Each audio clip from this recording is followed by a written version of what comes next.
E agora, com você, a Palavra Amiga do Bispo Macedo. A profecia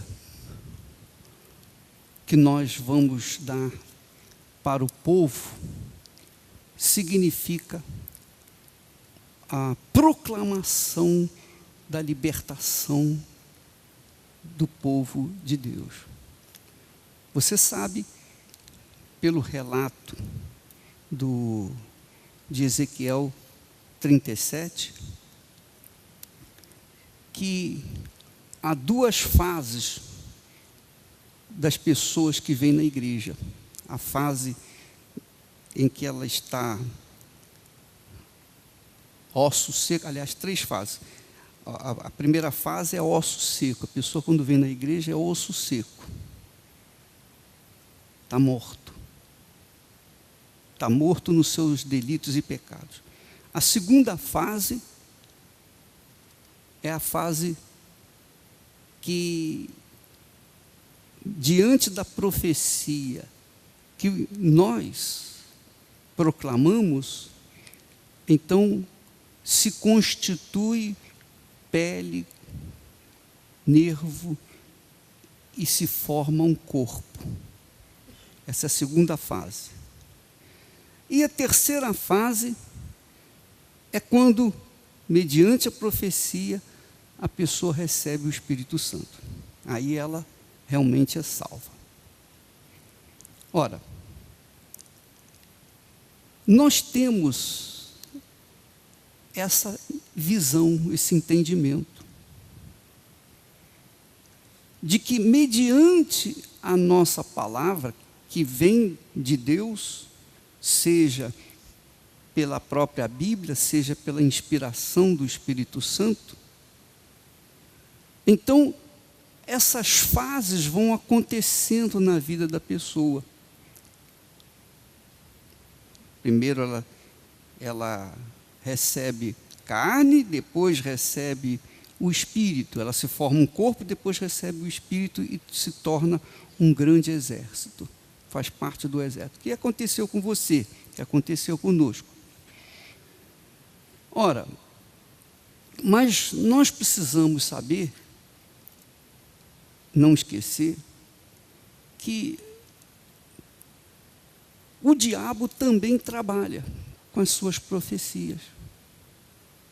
Ele usa também a profecia para desviar as pessoas, para destruir as pessoas. Infelizmente, isso acontece no nosso meio. Muitos pastores pensam e se iludem. Por quê? Porque as pessoas são curadas. As pessoas recebem o milagre. As pessoas são abençoadas economicamente. Quer dizer, esses milagres da fé tornam a pessoa ou as pessoas como um corpo, como um defunto. Quer dizer, o osso seco sai da condição de osso seco para a condição de corpo. Apenas um corpo. Que foi o que aconteceu na segunda fase, que transformou aqueles ossos em corpos. Então, no nosso meio, e é isso que você tem que saber, que você tem que ter consciência, no nosso meio há mais corpos mortos, estendidos no vale, do que pessoas de pé, vivas, formando o exército do Deus vivo. O sopro do Espírito é que faz a pessoa nascer de novo. Então, o que vai acontecer? O que vai acontecer é o seguinte: esses corpos mortos que estão no nosso meio vão ressuscitar, eles vão ter vida. Por conta da profecia que aqueles que nasceram do Espírito têm autoridade para executar. Quando Jesus, deixa eu procurar aqui esse texto, Jesus, ele falou assim, ele falou, se eu não me engano, é Mateus,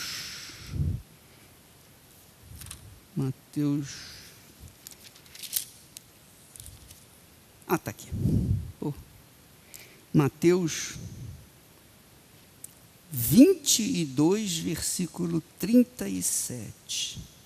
Olha só, depois você, eu dou para vocês depois. Mateus 22 e 37. Respondeu-lhes Jesus, quer dizer, respondeu Jesus aos que o interrogavam sobre o grande mandamento. Que os dois grandes mandamentos é amar a Deus e o segundo, o próximo como a si mesmo. Então Jesus disse que esse amor que Deus quer de nós é assim: amarás o Senhor teu Deus de todo o coração. Mas não é só de todo o coração. Isso não é suficiente. De toda a tua alma. Mas tampouco é suficiente de todo o coração e de toda a alma. E de todo o teu entendimento. Mas também não é suficiente. Ele chega, em outro texto, diz, com todas as suas forças. Então, todo o coração, toda a alma, com todo o seu entendimento, com todas as suas forças. Quer dizer, quando Jesus fala de tudo isso, de tudo aquilo, ele não deixa espaço, ele não deixa qualquer espaço, a mínima chance de a pessoa ficar com um mínimo com ela. Tem que ser tudo no altar. Tudo no altar. E é por isso que eu digo para vocês, nós não recebemos parte do Espírito Santo. Nós não recebemos mais, uns mais e outros menos o Espírito Santo. A Bíblia fala que Deus não nos dá o Espírito por medida. Quando você gera um filho, então, você tem autoridade sobre esse filho. A mãe e o pai têm autoridade sobre esse filho. Tem autoridade. Autoridade natural. Se você abençoa esse filho, ele estará abençoado. Se você amaldiçoa esse filho, ele estará amaldiçoado. Por quê? Porque você tem autoridade. É uma lei. O diabo sabe disso. E Deus, obviamente, que fez isso, ele sabe. Mas talvez você não saiba. Ora, quando o filho cresce e se torna de maior idade, e sabe discernir entre o bem e o mal, e se torna dono do seu nariz, e se torna emancipado, independente, então a autoridade do pai ou da mãe passa a ser dele. Agora eu sou dono do meu nariz. Mas ele passa a ter da autoridade. Seja de Deus, não seja de Deus, ele tem autoridade.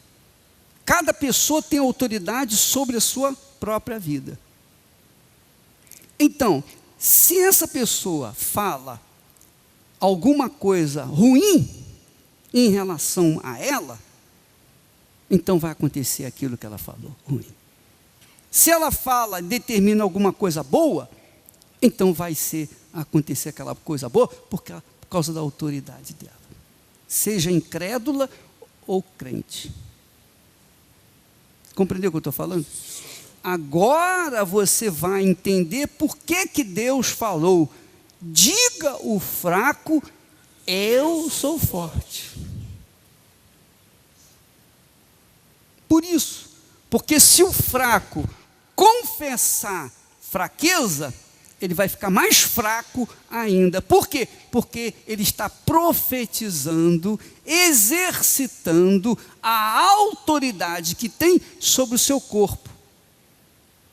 Entendeu o que eu estou falando? Por que tantas pessoas se matam? Por que tantas pessoas são destruídas? Porque elas confessam as fraquezas. Quer dizer, uma vez que a pessoa confessa a fraqueza, ela está profetizando fraqueza para si.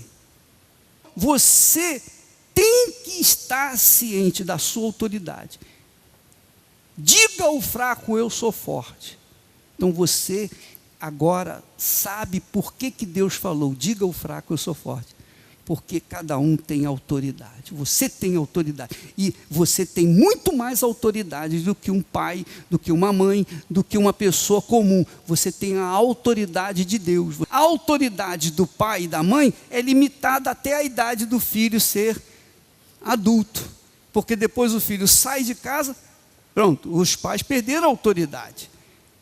Mas a nossa autoridade, ela vai além, ela é eterna. Por isso que a figueira ouviu a voz de Jesus. Por isso que Jesus falou, olha, Deus pode suscitar filhos a Abraão dessas pedras. Tudo é possível.